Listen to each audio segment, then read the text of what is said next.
असम के ग्रामीण इलाकों में कोरोना के मामले बढ़ रहे हैं और सरकार ने सामुदायिक निगरानी कार्यक्रम को फिर से यहां शुरू कर दिया है। कोरोना की पहली लहर में इस कार्यक्रम का काफी फायदा हुआ था और दूसरी लहर में भी ये फायदेमंद हो सकता है। कामरूप जिले के एक दूरदराज के गांव से रत्नदीप चौधरी और संजय चक्रवर्ती की रिपोर्ट आप देखिए। आशा वर्कर कनिका राभा और नर्स रश्मि कचारी असम मेघालय सीमा पर बसे जिमरी गांव में घर घर जा रही हैं। उनको गांव के 400 से ज्यादा लोगों में कोविड के लक्षणों की जांच करने का जिम्मा सौंपा गया है। होम आइसोलेशन वाले लोगों की निगरानी और दिन में 2 बार ऑक्सीजन स्तर की जांच, ये ग्रामीण स्वास्थ्य कार्यकर्ता कोरोना को लेकर डर भी दूर कर रही हैं। गांव में पहले मामले मिलने के बाद हम लोग भी दहशत में आ गए थे। हम लोग अब भी फिक्रमंद रहते हैं, लेकिन हमें कोरोना से जीतना है और गांव को बचाना है। हम लोगों से जानकारी लेते हैं और बुखार, खांसी, सर्दी समेत दूसरे लक्षणों वाले लोगों पर नजर रखते हैं। हम इनके लिए मेडिकल टीम का इंतजाम करते हैं और इनको दवाइयां भी देते हैं। जिमरी गांव की तरह असम के 26,000 गांवों का सामुदायिक निगरानी कार्यक्रम के तहत सर्वे किया जाएगा।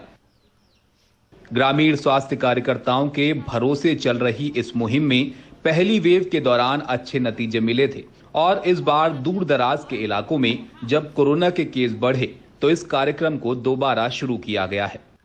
ये ग्रामीण स्वास्थ्य कर्मी असम के कोविड के विरुद्ध जंग में एक बहुत महत्वपूर्ण किरदार अदा करते हैं। ये हर घर जाते हैं और ये पता लगाने की कोशिश करते हैं कि क्या किसी के बीच कोविड के लक्षण है या नहीं, और इसके साथ उन लोगों को भी ढूंढ के निकालते हैं गांव में जो डायरिया, मलेरिया या फिर जापानीज एन्सेफेलाइटिस के शिकार हुए हैं।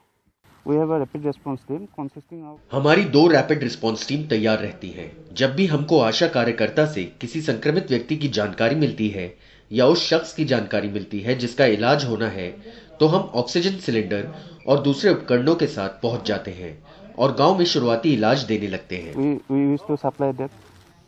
हर निगरानी टीम में एक आशा वर्कर के साथ ही एक नर्स, एक डॉक्टर, एक लैब टेक्नीशियन और एक पैरामेडिकल स्टाफ होता है। असम की 3 करोड़ आबादी में से 1 करोड़ 88 लाख का सर्वे हो चुका है। 26,000 गांवों में से तकरीबन 24,000 गांव 2 हफ्तों में कवर किए जा चुके हैं। 7,75,000 ग्रामीणों की जांच की गई। गांव के स्तर पर 2,93,000 कोविड टेस्ट भी हुए हैं। अब तक तकरीबन 9,000 पॉजिटिव केस मिले हैं। So at each of the block PHCs we've ensured that we've created a emergency. ग्रामीण प्राथमिक स्वास्थ्य केंद्र ही गांव वालों के लिए मेडिकल मदद का सबसे नजदीकी केंद्र होता है। हमने एक इमरजेंसी कोविड स्टेबलाइजेशन यूनिट बनाई है जहां जीवन रक्षक दवाएं रखी जाती हैं। जब मरीज के पास हम पहुंचते हैं तो पहले उसे शुरुआती इलाज देते हैं और फिर कोविड अस्पताल में शिफ्ट करते हैं। Which is sort of this time is used to the time between an ambulance reaching and the person being shifted to a COVID hospital. गांवों के स्तर पर पहचान, परीक्षण और इलाज असम के सामुदायिक निगरानी कार्यक्रम में जोर इन्हीं पर है। इससे उम्मीद की नई किरणें नजर आ रही हैं। रत्नदीप चौधरी की रिपोर्ट, NDTV इंडिया के लिए।